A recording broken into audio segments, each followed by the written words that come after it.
All right, so this story has been developing for quite some time, in fact, the last few years, but it's really reaching a really concerning level. One of the biggest beef producers in the country, Karan Beef, has confirmed a case of foot and mouth disease outbreak at their Heidelberg facility in Gauteng.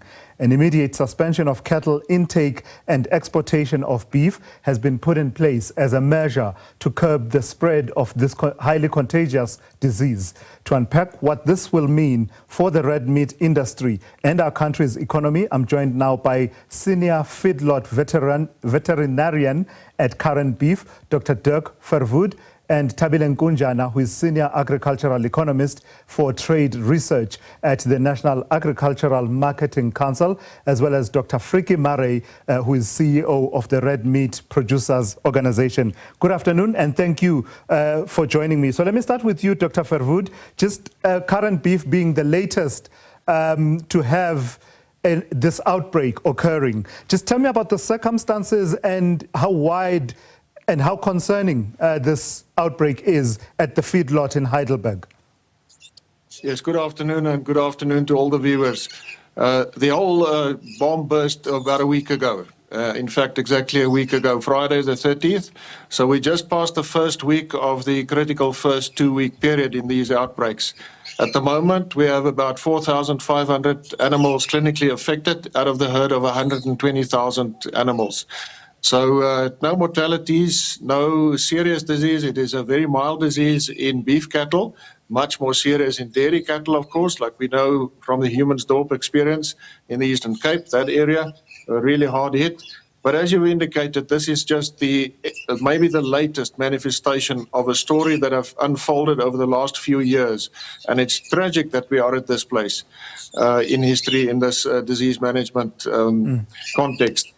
It is not a company problem. Yeah. This is a red meat industry problem, and this is really even a food security problem. So before Dr. Marey and Mr. Nkunjana weigh in, let me stick with you for a moment, Dr. Verwoerd. What measures have you put in place now to try and contain it? You're saying no fatalities in terms of the livestock at the moment, but what are you doing to try and curb, and at what cost to yourselves? Yes, immediately, of course, all movement of cattle in and out was stopped. All slaughter at the abattoir was stopped under immediate quarantine, because the sad reality is that at the same time that we found the first case at the feedlot, an animal with lesions were found at the abattoir. So there was a double blockage of the system. Fortunately, in the case of Karan Beef, we have several other facilities. So the moment the abattoir is operational again, we can start slaughtering. That will be within days. They've worked through a backlog of carcass deboning, etc., cleaning, disinfecting, the whole thing. So within days, they will start slaughter again, but at much lower volumes.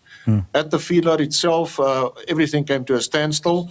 That, of course, is at great cost. So we're having a major financial impact as far as that is concerned, and that has ripple effects from the smallest calf producer, person selling 1, 2, 10, 100 animals. All of them are affected, the whole value chain up to the consumer. Yeah. Let me bring you in, Dr. Frikkie Marey from the Red Meat Producers Organization. Many South Africans would say, if you ask them where meat comes from, they'll say from the butchery, of course. But I exaggerate to make the point that we interact with the product on the shelves and, you know, at the supermarkets, but there's a whole value chain in its production. And this outbreak is one of many outbreaks that has been playing itself out. Locate what is happening at Karan Beef within the context of what has been happening with foot and mouth disease for the past few years. Yeah, no, thank you. The foot and mouth outbreak in Karan Beef is in a feedlot, and because Karan is such a large-scale feedlot, it immediately drove this to a crisis, I want to say. Foot and mouth has, however, been with us for quite a number of years. But it was primarily in, I want to say, with primary farmers, beef or cattle farmers on their farms, and we saw that in different provinces. So the outbreaks have been with us in Limpopo, the Eastern Cape have been affected last year, And KwaZulu-Natal has been on the maps for a couple of years with the DMA that have been increased earlier this year. And now recently we also saw outbreaks in Gauteng as well as in Mpumalanga. So no, the foot and mouth situation has been with us for some time, but currently it's increasing at I want to say alarming rate, and we have to try and curb it at this stage. Mr. Nkunjana, just from an economic perspective, what's at stake here? Because I've been hearing this conversation and it's been amplifying about the measures to control foot and mouth disease and the debate of their effectiveness or otherwise, and that's amplifying. But what's at stake in terms of cattle production and its contribution to the agriculture sector and by extension to our economy? Thanks, Tula. So I think also based on just a second, what the first two speakers have highlighted. So the beef industry is quite big and it's been growing in South Africa because of the investment that has been put into it. I think just to mention the economic part of things specifically is that this is putting quite a threat to an industry that is quite useful and also just boosting the agricultural trade, and as a result, of those threats that it is bringing into the overall industry. When Minister John got into the office, he did put a tax team, to just rapidly address some of these issues because he understood the importance of that. And given that, our beef is exported, to the world, with China and the Middle East coming as some of the key markets, this is putting in quite, a threat to that. As a result, it's mentioned here that, the exports are kind of being put into hold for now, and that has significant, implications, for the industry and of course for the farmers themselves. If I were to specifically put into numbers, for instance, for the first quarter of this year, beef, performed very well, with exports for both frozen and fresh beef getting closer to 1 billion, something that is quite big if you have to compare it to the same period, the previous year. So there's a serious, stakes around this, not only for the overall revenue that the sector does generate, but specifically for the farmers who are now have to keep their products until the thing has been, the disease has been contained, and then they can continue. But that has implications for their, value chain, of course, and for their primary profits. Yeah. And Dr. Murray, just to come back to you, is there a sense that the measures that have been put in place to try and contain the spread of foot and mouth disease, that they are not working as effectively as they should? And if that is the case, what's behind that? Yeah, I think we cannot really say the measures is not working as effectively as they should. I think we have good regulations, we have good measures in place, but unfortunately the measures is not always followed. I think from a primary producer side, the farmer, once foot and mouth has been detected in his area, especially if you take the disease management area in KZN, that's a very large area. And those farmers cannot move their animals, they cannot take them to the market, their throats are economically being cut. And that means that we are basically forcing those farmers to be criminals and to move their animals as somewhere they have to get the income from. So I think if we can follow the measure strict, if we had good policing to make sure that animals do not get out of the DMA, do not cross the borders of provinces from affected areas, etc., it should have been working better. So it's not the measures that's the problem. It's the fact that the measures cannot always been policed, and the farmers within the DMA and within the crisis areas, they don't have a market. So if we can get them market access within those areas, I think we are also going to win quite a lot. Yeah, and Mr. Nkunjana, please weigh in on that, on what Dr. Murray is saying, because as he's explaining that, you have areas where you're trying to contain the spread, disaster management areas in KwaZulu-Natal, but you can't run away from the reality that for as long as people are, adhering to restrictions, you and I learned this even during the restrictions introduced around COVID, that there's an economic cost to it. Dr. Mara is talking there to the market, the difficulty of a market. How hard does that make enforcing measures such as the control on the transportation of animals when people feel I need to be sustainable as a business? Yeah, no, Tula, farming is a business. So when farmers are getting into the business farming, they make plans. And those plans, they're planning ahead.